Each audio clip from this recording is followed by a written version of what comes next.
우리 옆 사람들과 이렇게 한번 인사하겠습니다. 주님이 우리를 치료하십니다. 오늘 주님께서 예배를 통해서 여러분들 만져주심으로 치유함을 얻고 돌아가시는 복된 예배가 되시길 바랍니다. 미국의 인류학자인 마가렛 미드는 전 세계를 다니면서 현대 문명에 영향을 적게 받은 족속들을 대상으로 인류학을 연구한 인류학자입니다. 그의 연구 중에서 누기니아라는 지역에서 같은 지역에서 사는 두 종족이 있는데, 한 종족은 그의 성품이나 이 기질이 상당히 온유하고 또한 겸손하고 사랑이 풍부한 반면에, 한 족속은 아주 공격적이고 거칠고 사랑을 찾아볼 수 없는 그런 두 족속이 있었습니다. 그 한 족속의 이름은 아라페쉬라는 족속이고, 또 하나의 족속의 이름은 문두구머라는 족속입니다. 근데 이 아라페쉬족은 온순하고 평화를 사랑하는 족속이고, 이 문두구머 족속은 난폭하고 공격적인 족속이었습니다. 그런데 그들은 거의 같은 지역 안에 있는 두 족속이었습니다. 그래서 이 인류학자인 마가렛 미드가 왜 이렇게 같은 지역에 살면서도 다른 기질을 가졌는가를 연구했는데, 그 결과 두 부족의 차이는 이 아이를 키우는 방법에 있었다고 합니다. 그래서 이 아라페쉬족의 평화와 사랑을 사랑하는 이 아라페쉬족의 엄마들은 그 아이를 낳아서 기를 때 그 엄마의 앞쪽에 작은 그물망을 두고 그 아이를 그곳에 얹고 그 아이를 늘 바라보면서 울면은 토닥여주고 눈길을 맞추고 또한 손길을 주면서 이렇게 길렀다는 것입니다. 그런데 다른 이 문두구머 족속의 그 엄마들은 아이를 앞으로 앉는 것이 아니라 그 바구니를 뒤로 놔두고 일만 열심히 하고 아이들의 눈을 맞추지 못하고 또 손길 하나 주지 못함으로 인해서 그들이 자라서 이 아라페쉬 족속의 아이들은 엄마의 손길을 많이 터치를 당해서 사랑하고 온순하고 남을 배려하는데, 이 문두구머 아이들은 차갑고 또한 공격적이고 거친 그런 아이로 자란다는 것입니다. 다시 말해서 그 엄마의 만짐, 터치, 그 손길을 통해서 아이들이 사랑을 받게 되면은 그렇게 사랑을 전해줄 수 있는 아이들로 자라는데, 어려서부터 그 엄마의 사랑을 받지 못하면 거칠고 괴팍하고 공격적인 아이가 된다라고 말씀하고 있습니다. 여러분들의 성격은 좀 어떠세요? 좀 온화하고 사랑스럽고 격려 잘하고 이러시죠? 왜냐하면 주님의 사랑을 많이 받으셔서 그럽니다. 우리 믿는 사람들도 주님께서 늘 여러분들 안아주시고 또 눈을 맞춰주시고, 우리가 말씀을 통해서 주님을 계속해서 교제할 때 하나님께서는 그 주님의 사랑과 주님의 그 성품을 우리에게 주셔서 주님이 우리를 사랑한 것 같이 우리도 이웃을 사랑하는 사랑의 사람으로 우리를 변화시켜 주신다는 것입니다. 그 사랑의 역사를 체험하시는 여러분들의 삶이 되시길 바랍니다. 오늘 본문에 보시면 주님께서 우리를 다가오셔서 우리를 치유하시는 방법이 무엇이고, 또한 그 치유를 통하여 우리가 변화받은 우리가 해야 할 일이 무엇인지 오늘 본문 말씀을 통해서 살펴보겠습니다. 먼저 주님은 만지심, 즉 터치를 통해서 우리의 몸과 심령을 치유하십니다. 예수님께서 이 땅에 오셔서 많은 병자를 치유하셨는데 크가지 두 가지 형태로 이 병든 자들을 치유하셨습니다. 그 첫 번째는 말씀으로 치유하셨다는 것입니다. 오늘 본문 말씀 바로 앞절에 보시면 백부장 하인을 고치신 예수님에 대해서 말씀하고 있습니다. 13절에 보시면 예수께서 백부장에게 이르시되 가라 내 믿음대로 될지어다 하시니 그 시로 하인이 나았다라고 말씀하고 있습니다. 이 백부장이, 로마의 병정인 백부장이, 그 하인이 있었는데 그 하인이 중풍병으로 인해서 이제 죽을 고비를 넘기고 있을 때 그를 사랑하는 마음으로 예수님께 나와서 그를 고쳐달라고 합니다. 예수님께서 그곳에 가셔서, 이 백부장 집에 가셔서 그 하인의 병을 고치려고 했을 때 그 백부장은 예수님의 가는 것을 말리면서 예수님 말씀만 하십시오. 그러면 나음을 얻겠습니다 라고 말합니다. 그래서 예수님께서 이 백부장의 그 믿음을 귀히 여겨 주시고 가라 내 믿음이 나음을 얻게 하였다라고 하셨을 때 그 말씀 한마디로 그를 구원시키시고 치료하시는 놀라운 은혜를 베푸십니다. 우리가 요한복음 11장에도 보시면 마리아와 마르다의 그 오빠인 나사로가 심히 아픈 그런 병에 걸립니다. 그런데 이제 임종을 앞두고 예수님을 모셔야 되는데 예수님이 멀리 계셨습니다. 그래서 마리아와 마르다는 정말 안타까운 마음으로 예수님을 기다렸지만 예수님은 오시지 않았고 이 나사로는 죽음을 맞이했습니다. 그런데 이 죽은 지 나흘 만에, 하루도 아니고 나흘 만에 예수님이 그곳에 오신 것입니다. 마리아와 마르다는 예수님을 원망하듯 예수님이 여기 계셨다면 저희 오라버니가 죽지 아니할 것을 예수님이 없어서 죽게 되었다고 그렇게 울면서 부르짖을 때 예수님께서 나는 부활이요 생명이니 나를 믿는 자는 죽어도 살겠고 살아서 믿는 자는 영원히 죽지 아니할 것이다 라고 하면서 나사로가 있는 그 무덤가로 가셔서 그 나사로 죽은 지 나흘이 된 그 나사로를 향해서 외치십니다. 나사로야 나오라 라고 외칠 때 그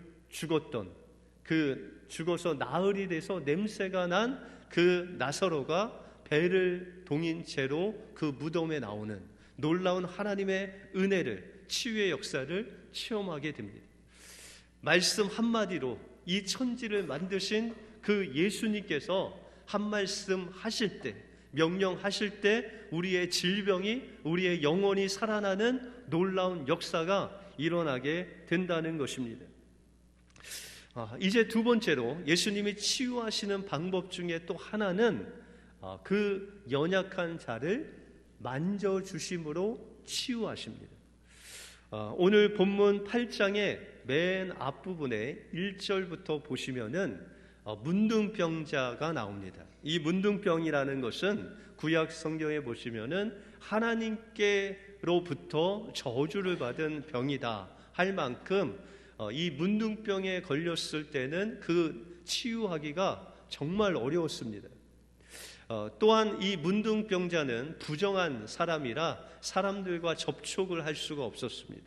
그래서 이 문둥병자가 예수님을 향해서 외칩니다. 예수님, 예수님이 원하시면 저를 깨끗게 하실 수 있습니다 라고 멀리서 외치십니다. 그런데 예수님께서는 그 문둥병에 걸려서 죽음을 향해 가는 그 문둥병자를 정말 불쌍히 여기시고 그에게 다가갑니다. 제가 생각할 때 이 문둥병자도 예수님의 다가오심에 놀랬을 것 같습니다. 평생 동안 자기를 다가온 사람이 없었는데 예수님께서 그에게 다가가시더니 그것도 부족해서 손을 그에게 대시는 것이었습니다. 여러분들 손을 대면 율법적으로 부정해지는데도 불구하고 예수님은 그 형식적인 율법을 뛰어넘어서 그 율법의 진정한 정신인 그 사랑을 가지고 그를 만져주셨을 때 그가 치료되는 놀라운 역사가 일어나게 되었다는 것입니다. 오늘 본문 말씀 14절에 보시면 예수께서 베드로의 집에 들어가사 그의 장모가 열병으로 앓아 누운 것을 보시고 15절에 보시면 그의 손을 만지시니 열병이 떠나가고 여인이 일어나서 예수께 수종을 들었다라고 말씀하고 있습니다.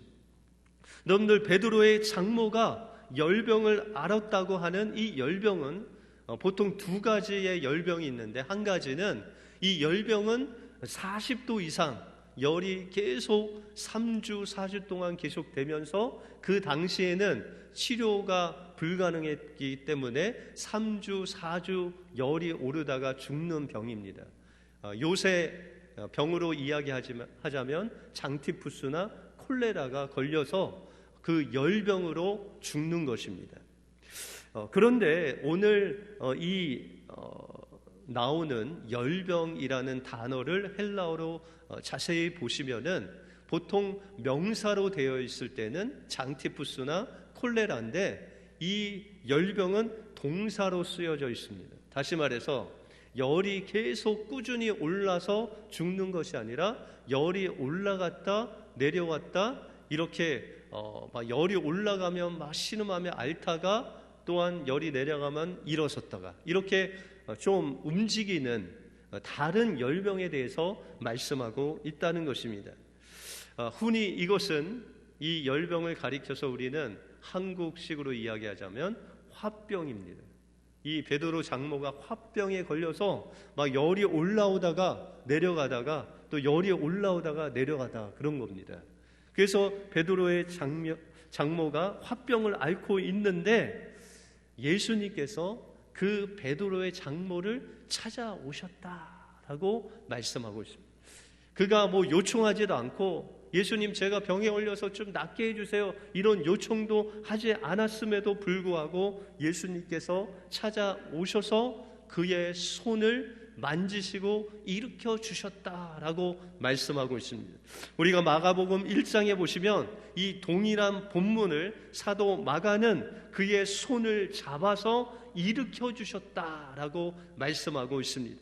여기서 일으켰다는 것은 죽은 자 가운데서 일으키시는 부활의 능력으로 그를 그 열병에서 나음을 얻게 했다라고 말씀하고 있습니다. 예수님을 향해서 원망이 가득하고 자신의 그 사위를 향해서 원망이 가득해서 그 화병까지 걸린 그 베드로의 장모에게 주님이 찾아와서 그 손을 만져주실 때, 그가 그토록 원망하고 불평했던 그 마음의 병까지 고쳐주실 뿐만 아니라 그의 영혼이 다시금 주님을 향해서 영원한 생명을 얻는 놀라운 역사가 일어나게 되었다는 것입니다. 예수님께서 만져주실 때 그 열병이 떠나가고 그 문둥병이 떠나가는 놀라운 치유의 역사가 일어난 것은 예수님의 어떤 능력을 사람들에게 과시한 것이 아니라 여러분들 마음속에 하나님을 원망하고 불평하고 그런 죄악이 있는 그 마음들을 예수님께서 친히 그 어깨에 짊어지시고 십자가의 죽으심으로 인해서 우리를 치유하셨다는 것입니다. 여러분들의 연약함을 치유하셨다는 것입니다. 그래서 17절에 보시면 이는 선지자 이사야로 하신 말씀에 우리 연약한 것을 친히 담당하시고 병을 짊어지셨다라는 것입니다. 여러분들, 예수님께서 이 베드로의 장모의 병을 낫게 해주신 것은 하나님의 능력을 공급하셔서 하나님의 영광을 드러낸 것이 아니라 그 열병, 그 마음의 화병, 그 마음의 불평과 원망이 있는 그 열병으로 고생하는 그 열병을 고스란히 예수님의 어깨에 짊어지셨다는 것입니다. 여러분들이 구원받은 것은, 여러분들이 죄로 인해서 사망 가운데 죽을 수밖에 없는 여러분들의 그 모든 열병을 예수님께서 그 어깨에 짊어지시고 십자가의 죽으심으로 인해서 여러분들의 열병 가운데서 구원을 얻는 놀라운 역사를 일으켜 주셨다는 것입니다. 여러분들이 이미 주님의 만져주심을 받은 분도 있고, 오늘 이 시간에 주님께서 여러분들 열병을 앓고 있는 여러분들을 만져주실 분도 있습니다. 주님께서 찾아오실 때 주님의 그 십자가의 사랑으로 여러분들의 마음을 만져주심으로 인해서 그 열병이 떠나가고 주님께서 주시는 그 영원한 생명을 받아 누리시는 여러분들의 삶이 되시길 주님의 이름으로 축원드립니다. 다음으로 주님은 이 만지심을 통하여 우리를 섬기는 자로 만들어 가십니다.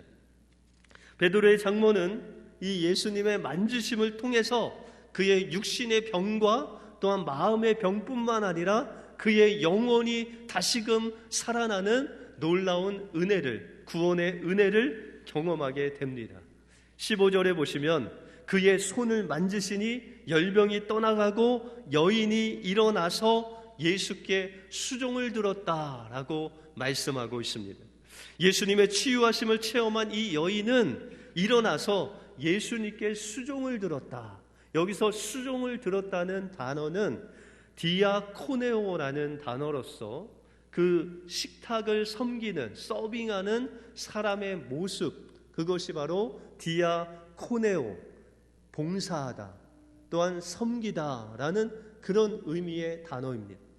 그런데 이 수종들다라는 그 디아코네오라는 단어에는 두 가지의 강조점이 있습니다. 한 가지는 이 유대인들의 식탁에서, 식탁 공동체를 그 옆에서 서빙하는 것은 주로 어머니들이 서빙을 합니다.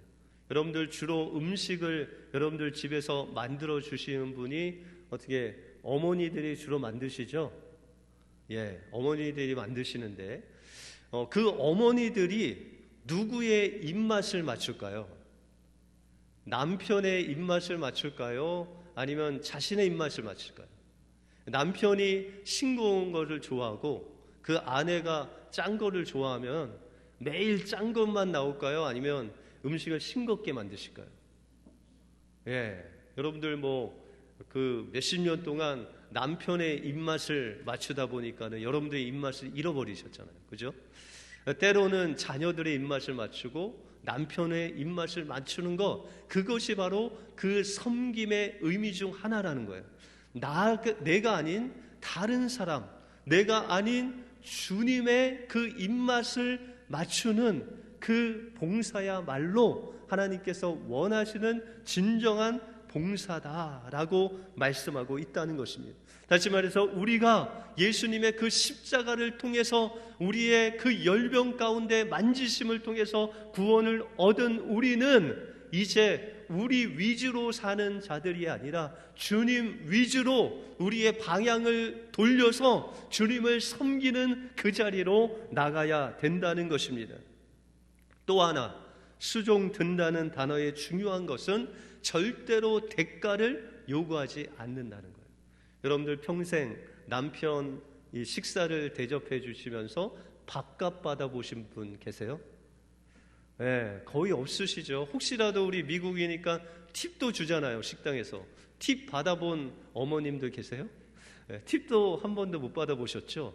여러분들 그 어머니의 섬김은 대가를 요구하는 그런 섬김이 아니라 그냥 무조건적인 섬김이 바로 오늘 이 단어 수종들다 디아코네오의 그런 의미라고 말씀하고 있습니다. 하나님께서 원하시는 디아코네오라는 봉사는 온전히 주님만 섬기고 온전히 대가를 바라지 않고 하나님만 섬기는 그것이 바로 하나님께서 원하시는 섬김의 뜻이다라고 말씀하고 있습니다. 그러나 주님께서는 우리가 정말 그렇게 섬길 때 하늘의 복으로, 하늘의 축복으로 채워주시는 분이시라는 것입니다.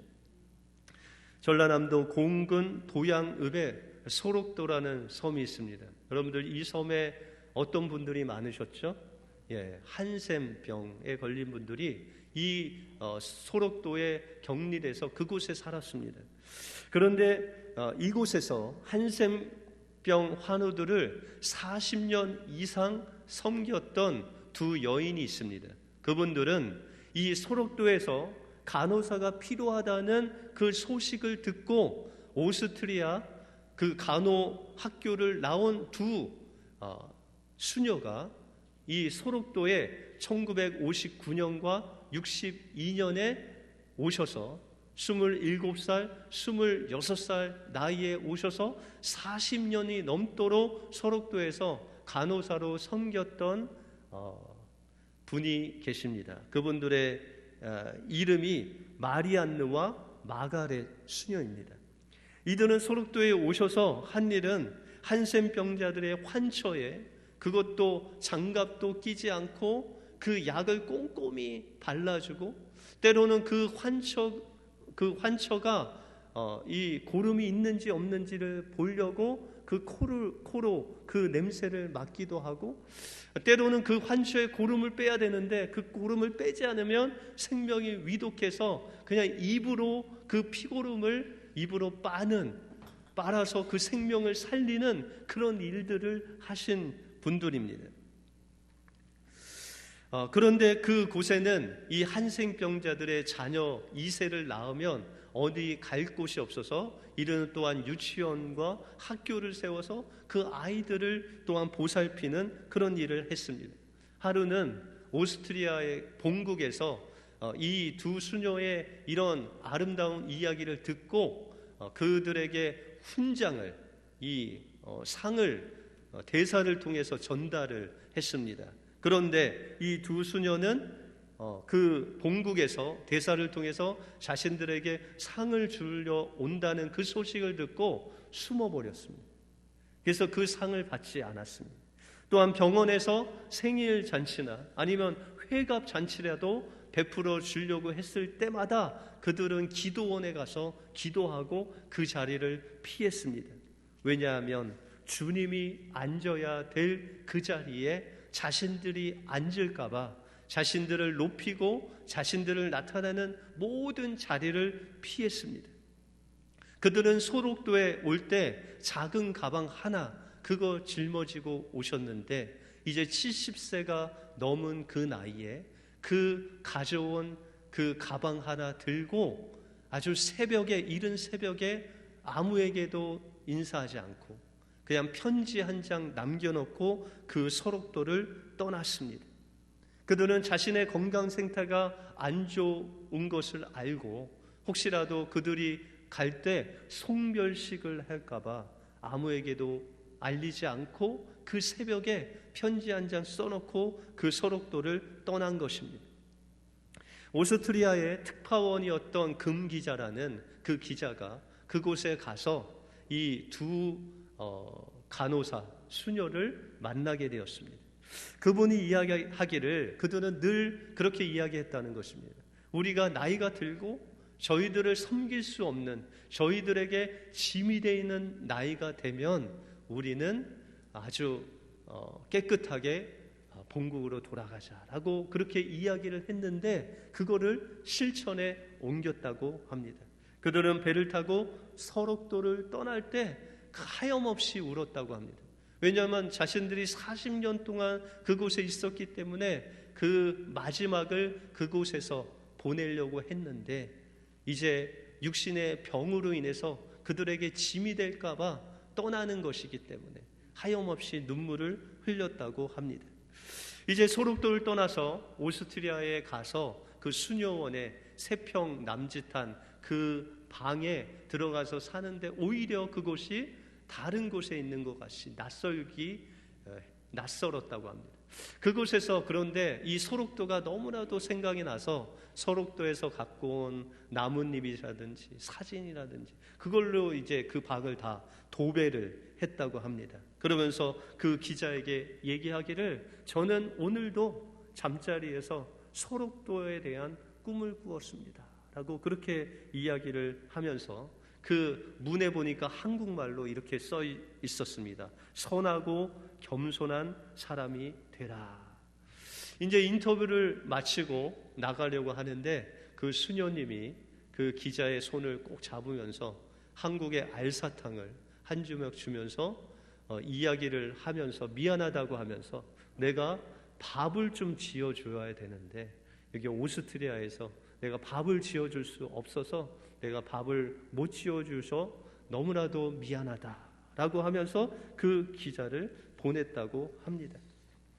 여러분들 이 두 수녀의 그 봉사는요 정말 주님께서 그 열병 가운데 그를 건져주신 그 은혜가 너무 감격해서 그의 평생을 결혼하지 않고 소록도에 바친 봉사라는 것입니다. 주님만을 향해서 혹시라도 주님의 자리에 앉을까봐 그 상도 다 뿌리치고 그 송별식도 다 뿌리치면서 오직 하나님께 영광 돌리는 그 수녀의 모습이 정말 하나님께서 원하시는 봉사의 모습이라는 것입니다.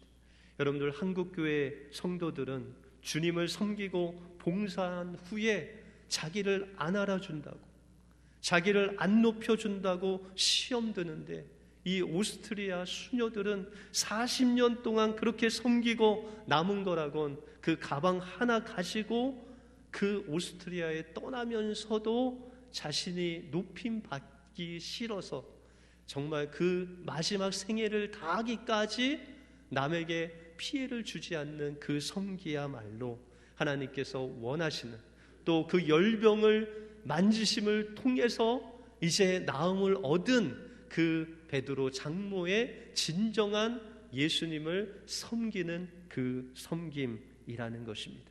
주님께서는 2000년 전에 이미 여러분들이 열병을 앓고 있는 여러분들을 그 열병 가운데서 만지심으로 구원하신 좋으신 하나님이십니다. 그 좋으신 하나님 앞에 여러분들의 위주가 아닌 온전히 주님만을 섬기고 아무 대가 없이 주님의 종으로 주님이 원하시는 그 섬김과 봉사를 할 때 하나님께서는 저 하늘의 보화로, 하늘의 축복으로 여러분들을 채워주실 줄 믿습니다. 그 은혜가 여러분들의 삶 속에 임하기를 주님의 이름으로 축원드립니다. 기도하겠습니다.